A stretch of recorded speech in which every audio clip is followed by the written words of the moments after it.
방바닥에 누워 멍하니 담배를 피워 물었다. 올해 대학 3학년인 태진은 여름방학을 맞이해 당숙의 집에 한 달간 머물고 있었다. 서울 천지에서 친척이라고는 오로지 지금 있는 당숙만이 유일한 태진은 대학교를 부모의 반대를 무릅쓰고 서울로 진학을 하였고, 그래서 방학 되면 항상 아르바이트를 해야만 했다. 시골에서 올라오는 돈은 한정이 되어 있었고 그 돈으로는 등록금과 책들을 구입하기에도 빠듯한 돈이었다. 그래서 태진은 항상 방학 되면 알바를 했는데 그건 술집 웨이터, 노가다 등 돈 되는 것이면 마다하지 않았다. 그런데 일찍 서울로 상경하여 자수성가하여 빌딩도 몇 채 있고 이제는 잘 산다는 소리를 듣고 있는 당숙이 올해 2월 설에 고향으로 내려와서는 태진이 서울에 있음을 알고는 육촌인 태성이의 공부를 부탁하였고, 태진은 여름방학 때 해주겠다는 말을 하고는 지나갔는데 그게 방학이 되자 당숙이 전화를 하여 이렇게 지금 당숙의 집에 머물며 동생인 태성이를 가리키고 있는 것이었다. 태성이는 이제 고1인 한창 사춘기에 예민한 나이였다. 그러다 보니 당연히 공부하는 담을 쌓고 지내는 놈이었고 그걸 요리하는 몫이 태진에게 있었던 것이다. 그런데 지금 태진에게는 그게 문제가 아니고 당숙어른과 9살 차이 나는 이제 35된 당숙모였다. 당숙이 예전에 가게를 할 때 들어온 격리 아가씨였는데 당숙이 마음에 들어 가 졸업하고 온 당숙모를 그냥 임신을 시켜 결혼을 한 케이스다. 그래서 태어난 놈이 지금의 태성이고, 그런데 그 당숙의 미모와 꾸밈은 가히 상상을 초월할 정도였다. 당숙이 벌어온 돈의 상당수를 당숙모가 사용을 하듯이 어디 얼굴도 조금은 뜯어고친 듯하고 입은 옷, 구두, 핸드백 어느 것 하나 외제가 아닌 게 없다. 그리고 집에서 노는 아줌마가 뭘 그리 바쁜지 매일같이 출타를 하고 어떤 때는 밤늦게 들어올 때도 종종 있는데 한 번은 남자가 집 앞까지 차를 몰아주는 걸 태진이 목격을 하기도 했다. 그러다 보니 한창인 태진에게는 자연스럽게 당숙모가 상상의 대상이 되었다. 키 162에서 3 정도의 그리 크지 않은 키에 약간은 통통한 듯한 느낌. 그러나 짧은 스커트 사이로 보이는 다리의 각선미는 모델을 뺨칠 정도로 잘 빠졌다. 얼굴은 미인은 아니지만 색이 잘잘 흐르는 게 여성스러운 얼굴이라고 표현을 하는 게 맞는 표현일 것이다. 무엇보다도 사근사근한 게 남자들을 잘 요리할 줄 아는 스타일이다. 그게 태진이를 더욱 미치게 만드는 요인이었다. 강남에서 그래도 반듯한 정원을 가진 단독주택을 갖고 있다는 게 어느 정도인지를 태진이는 몰랐는데 시문이랑 지 이야기를 듣고서는 그게 정말 대단함을 다시 한번 느끼며 태진은 정원 파라솔 아래서 책을 읽고 있었다. 태진아, 태진아. 태진은 누군가 부르는 소리에 뒤를 돌아봤다. 네, 숙모? 당숙모는 다가오다 뭘 발견했는지 고개를 약간 치들었고 태진도 얼굴이 붉어져 고개를 살며시 돌렸다. 나 좀 나갔다 올게. 태성이 오면 공부하고 있어라. 네, 숙모 다녀오세요. 그녀는 차고지로 가다가 갑자기 다시 다가와 핸드백을 열더니 이내 10만원권 스페 한 장을 용돈이라고 주고 갔다. 그렇게 태성이의 집에 들어온 지 일주일이 지난 어느 날 1층에는 당숙모의 친구인 듯한 사람이 한 명 와 있었는데 2층에서 내려오면서 보니 당숙모보다 더했으면 더했지 덜할 여자는 아닌 듯한 여자 하나가 당숙모와 깔깔거리며 웃고 있었다. 태진이 내려가자 둘은 잠시 말을 끊었고 그 여자는 열심히 태진이를 바라봤다. 어머, 저 잘생긴 총각은 누구니? 어흥, 우리 오천 조카. 우리 아들 공부 가르쳐준다고 했어? 언니? 그래, 실력 있나봐. 응, 연세대 다녀? 그래? 그 말에 그녀의 눈빛이 더욱 빛을 발하고 있었다. 태진은 인사를 꾸벅하고는 볼일을 보고 다시 올라가는데 뒤가 따가움을 느끼고는 다시 돌아보니 당숙모가 언니라고 부르는 그 여인이 자신을 알 수 없는 눈빛으로 쪼개고 있었다. 날씨가 더워 태진은 정원에 나가려고 갔는데 승모는 보이질 않고 그녀가 소파에 앉아 있었고 가볍게 목례를 하고 지나가려는데 그녀가 불렀다. 이봐요, 학생? 네? 저 우리 애도 과외를 좀 해줄래요? 그러면서 태진을 바라보는 눈이 영 시원찮음을 알 수 있었고 그때 화장실에서 승모가 나오는 듯한 소리가 들려오자 그녀는 다음에 시간 날 때 연락하라며 얼른 명함 하나를 주고는 다시 아무 일 없는 것처럼 행동을 하고 있었다. 태진은 생각을 해보았다. 알바를 한 곳 더 뛰는 것도 괜찮을 듯 했고 무엇보다도 웃는 그 아줌마의 미소가 뭘 의미하는지를 어렴풋이 짐작을 했기에 더욱더 땡기고 있었다. 다음날 준명함을 들고서는 전화를 했고 그녀는 자기 집으로 오라고 하며 약도를 가르쳐 주었는데 집이 승모의 집에서 그리 먼 곳이 아니었다. 띵동 띵동 문이 열리고 들어가는 동안 태진은 놀라고 있었다. 삼촌 집도 좋은 집인데 이 집은 삼촌 집에는 될 정도로 엄청나게 집이 휘황찬란했다. 그녀는 태진을 보고서는 매우 반가워하며 가정부를 시켜 시원한 음료수를 내오게 했고 그러는 동안에도 태진을 위아래로 쪼개어보며 비실비실 웃고 있었다. 저 우리 딸이 고3인데 가능할까요? 태성은 잠시 망설였다. 고3에다 그것도 여자라면 망설이는 태진을 간파한 듯 그녀는 웃으며 말을 이어나갔다. 성적 가지고 문제 삼지는 않을 테니 그냥 시간 때운다는 생각으로 해주세요. 시간은 오전이 좋겠는데 10시 이후에는 그 애가 다른 곳에 과외 가니까 그러면서 그녀는 태진이 미쳐 이야기를 다 하지도 않았는데 돈봉투를 내어놓았고 태진은 마지못해 받아들었다. 집으로 돌아오며 살며시 봉투를 열어보는 순간 태진은 엄청 놀라고 말았다. 한 달과 예배가 300만원. 한 달과 예배가 300만원? 순간 태진은 어이가 없어 입을 다물지를 못했다. 한 달 동안 노가다를 쉬지 않고 해야 벌 수 있는 돈이 비오는 날 감안하더라도 200여만 원인데 이건 하루 한 시간씩 한 달만 하면 300만 원이니 그러나 조금은 찝찝한 마음도 있었다. 그건 다름 아닌 그녀가 당숙모에게 모르는 척 하라는 말. 그 말이 조금은 부담스러웠다. 다음날 태진은 아침 9시경 체육복 차림으로 집을 나왔다. 그리고는 바로 걸어서 20여 분 걸리는 그녀의 집을 방문했고 초인종을 눌렀다. 어서와 학생. 순간 태진은 바로 고개를 숙이며 인사를 했다. 검정색 롱슬립. 시스루라고 표현하는 편이 맞을 수도.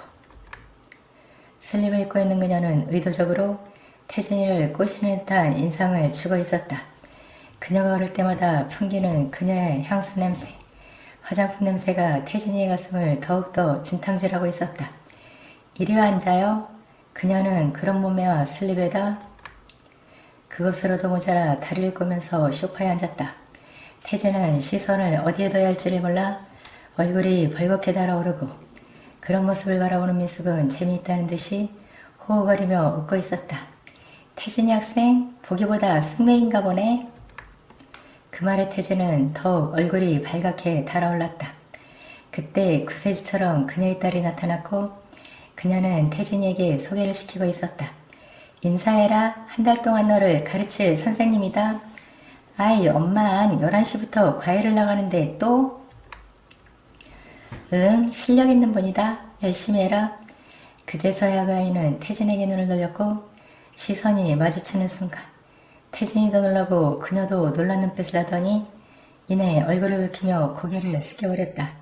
자 이제 들어가서 공부하세요. 그녀의 소리에 둘은 일어나 그녀의 방 안으로 들어갔고 들어가자마자 그녀는 태진에게 자리를 권하고는 이내 고개를 숙였는데 얼굴이 더욱 붉어지고 말도 제대로 못하고 있었다. 이름이 지연이구나. 태진은 그렇게 책에 있는 이름을 보며 그녀의 이름을 불러주었고 그녀는 모기만한 목소리로 고개를 끄덕였다. 놀라고 있었다. 그녀를 보내고 태진은 거실에 앉아 차를 얻어 마시면서 방금 전 가르쳤던 그 여학생을 생각하며 진탕질 치는 가슴을 삭히고 있었다. 고등학생이지만 거의 학생이 아닌 처녀티가 나는 미모. 그 미모는 청순하고도 깨끗하고 그리고 무엇보다도 때가 안 묻은 듯한 미인이었다. 거기다 지 엄마를 닮았는지 알듯 모를 듯 드러나는 섹시함까지. 우리 딸 예쁘죠? 네, 미인인데요, 사모님. 날 닮아 예쁘단 소리를 많이 들어요, 호호호. 해가 중천에 떴는데도 그녀는 여전히 아침에 입고 있던 그 슬립차림으로 야한 화장품 냄새를 풍기며 태진을 마치 먹잇감으로 생각을 하듯이 바라보고 있었다. 헉. 순간 태진은 자기도 모르게 헛바람 소리를 내었다. 그녀의 손이 어느새. 그러면서도 그녀는 아무렇지 않다는 듯이 이야기를 계속해 나가고 있었다. 우리 딸 공부 잘하죠? 네, 네, 사모님. 사실 그랬다. 가르치는 태진이보다도 나을 정도였다. 그 아이 지금 가는 과에 쪽집게 과인데 과목당 500만 원 올까예요. 그 말에 태진은 놀라지 않을 수가 없었다. 그 아이 꿈이 연세대 가는 거래. 그래서 내가 자기를 불렀어. 자기가 연세대 다닌다며? 생전 처음 아줌마 지낸 태진은 이제 38의 그녀가 처녀보다도 예쁘고 매력있다는 생각을 하며 아줌마의 몸매라고는 믿기지 않을 정도로 탄력있는 몸매를 보고서는 태진도 놀라고 있었다. 역시 아줌마는 달랐다. 그런 후 자기야 잠깐만. 현관문을 나서려는 태진은 미숙을 불러세웠다. 이거 용돈이야 받아도. 그리고 내일부터는 둘이 있을 때는 그냥 미숙이 누나라고 불러. 알았지? 얼마야 이거? 100만 원. 태진은 100만 원짜리 수표 한 장을 보고서는 갑자기 굉장히 쪽팔린다는 생각이 들어 마음이 내내 괴로웠다. 자신이 마치 뭐가 된 듯한 더러운 기분. 아무리 돈이 중에 돈을 벌려고 아르바이트는 할지언정 이런 용돈을 받는다는 게 마음이 걸렸고 자신을 팔아먹는 듯해 하루 종일 기분이 우울했다. 3일을 고민을 하던 태진은 일부러 조금 일찍 그 집을 방문을 했고 지연은 태진을 보며 또다시 얼굴을 붉히며 살며시 웃더니 이내 자신의 방으로 쏙 들어가 버렸다. 지연의 가위가 끝나자 지연은 가방을 챙겨 다시 나가고 태진에게 뭐라 할 말이 있는 듯이 머뭇거리다가 그냥 자기 엄마를 쓱 한번 보고서는 나가버렸다. 지연이 요사이 자기를 좋아한다는 느낌을 받고 있는 태진은 그런 지연에게 어느 정도 호감을 가지고 있었다. 저 사모 아니 누님 이거 뭐야 태진이? 그녀는 다시 돌려주는 봉투를 보고는 미안 듯 바라보았고 태진은 한마디 했다. 저 이 돈 안 받을래요? 저도 즐거웠는데 오히려 돈을 드리려면 제가 드려야죠. 그 말에 미숙도 당황스러워 황당한 표정으로 태진을 바라보았다. 아직까지 자신의 용돈을 거부한 남자가 처음이었고 거기다가 은근히 자신을 이상한 여자로 만드는 듯한 야릇한 느낌이 들고 있었다. 그거 그냥 순수한 뜻에서 주는 거야 태진이 학생? 아니요 그래도 싫어요. 그냥 누님과 만나고 싶을 때 만날 수 있다는 것만으로도. 그러면서 태진은 그냥 돈 봉투를 던져버리고는 집을 나오고 있었고 미숙은 나가는 사내의 뒷모습을 바라보면서 갑자기 사내가 당돌해 보이면서도 어딘가 모르게 자신이 끌리는 듯한 아니 저 나가는 사내 앞에서는 여자이고 싶은 마음이 들기 시작을 했다. 사실 이 집의 실권은 그녀 김미숙이 다 잡고 있다고 해도 과언이 아니었다. 이 집 자신의 남편은 예전 남편의 신복이라고 할 수 있는 사람으로 그 사람은 자신의 출세와 일밖에 모르는 사람이었고 그건 지금도 마찬가지다. 거기에 든 나이도 자신보다 6살이나 많고 그러다 보니 일찍부터 그 사내에게 정이라는 거는 별로 없었고 그러다 보니 그 사내를 무시하고 그게 남자를 깔보는 경향으로 이어졌는데 그걸 지금 나가는 저 젊은 사내가 판판이 깨어버리고 있었다. 늦은 밤 시간 잠이 오질 않아 1층 냉장고에 있는 맥주를 마시려고 내려가다 멈칫을 하고 말았다. 당숙과 숙모가 어제처럼 또 싸우면 태진은 어제의 기억이 생생했다. 당숙과 숙모의 싸움, 최소한의 의무 방어전이라도 치르라는 말에 거부를 하던 당숙. 그러다 기어이 숙모의 날카로운 공격에 제대로 소리 한 번 지르지 못하고 자지러들던 삼촌의 목소리. 당하는 당숙을 바라보는 태진으로서는 그리 기분이 좋은 것만은 아니었다. 자신이 해줄 수 있다면 좋으련만. 그러나 그런 일은 태진은 상상도 하지를 않았던 터였다. 아무리 당숙모가 매력있다지만 그래도 숙모였고, 그리고 그녀의 행동거지가 옷을 약간 야하게 입고 다닌다는 것 외에는 다른 특별한 느낌이 들지가 않았던 터였다. 그러나 태진의 생각과는 달리 조용했고, 태진은 냉장고에서 맥주를 꺼내 2층으로 올라가려다 말고 조용히 까치발을 들고 주인 눈치를 보고서는 안방으로 향했다. 그리고는 다시 귀를 기울이고 있었다. 아무 소리가 들리지 않았다. 오늘은 그냥 주무시나? 낮게 중얼거리며 안방에서 귀를 떼는 순간 다시 태진에게는 그녀가 있는 방으로 바짝 다가가고 있었다. 오늘은 당숙이 의무방어를 치르나?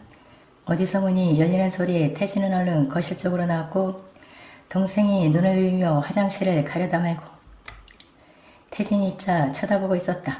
형 뭐해? 응 맥주 마시려고. 당숙 안 주무시면 함께 마시려고. 태진은 얼른 말을 돌려 버리고 있었다. 아빠 오늘 안 들어와 형. 뭐? 그게 무슨 말이니? 오늘 골프 치러 갔잖아. 내가 형에게 이야기 안 했나? 필리핀 갔는데 한 4, 5일 걸릴 거야. 그렇게 이야기를 하고서는 화장실을 들어갔다가 지방으로 들어가 버렸다. 뭐야? 이거 그럼 숙모가 방해다는 남자를? 태진은 순간적으로 기사도 아닌 기사도 정신이 발휘가 되고 있었다. 이거 안 돼? 당숙의 여자가 당숙이 없는 틈을 타서 사내를 끌어들이다니? 그렇게 중얼거리며 태진은 다시 한번 귀를 기울였고 순간 태진은 문고리를 잡았다. 뭐하는 짓이에요, 숙모? 태진은 용감하게 방문고리를 잡고 열고서는 뛰어들어갔다. 헉! 이런. 순간 태진은 얼굴이 벌겋게 달아오르고 어찌할 바를 몰라 허둥거리고 있었다. 당황하기는 당숙모인 조숙경도 마찬가지였다. 태진의 눈에 비친 풍경. 그건 경악을 하고도 남을 만했다. 태진아! 숙경은 안방에 조카인 태진이 들어오리라고는 생각도 하지를 못했는데 난데없이 들어와 지금 자신이 펼쳐놓은 광경을 그대로 들켜버리고 말았던 것이었다. 숙모 미안해요. 제가 잘못 알고. 얼굴이 붉어져 말까지 더는 태진은 그렇게 엉거주춤 한참을 멍하니 보다 뒤돌아 나왔고 너무도 충격적이라 방으로 들어온 뒤 말없이 그냥 맥주만을 마셔대고 있었다. 똑똑. 잠시 후 방문이 조금씩 열리고 그녀가 모습을 드러냈다. 저 태진아 들어가도 되니? 네 들어오세요. 태진은 자세를 바로 하고 걸터 앉았다. 그녀의 모습 이제는 농설입으로 바뀌었다. 많이 놀랐지 태진아? 그녀는 옆에 있는 맥주를 보더니 쥐어들고는 한입 들이키고는 의자를 당겨 마주 앉고 있었다. 네 조금요. 전 다른 사람과. 알아 내가 미친 짓을 했지 휴. 그러면서 당숙모는 자신의 심정을 서서히 태진에게 내비치기 시작을 했다. 남편인 당숙의 무능력 그리고 많은 유혹. 그 유혹을 뿌리치기 위해 시작한 내가 우습지? 숙모의 몸매를 감상하던 태진은 순간 고개를 들고 붉어진 얼굴로 숙경을 바라보았다. 아 아니요 숙모는 너무 뭐? 그 말과 동시에 태진은 고개를 숙여버렸다. 정말이니? 아직도 내가 매력이 있어? 네. 기어들어가는 목소리였지만 태진은 자신있게 말을 했다. 태진아. 그 말과 함께 숙모는 태진의 손을 잡았다. 손을 잡았다.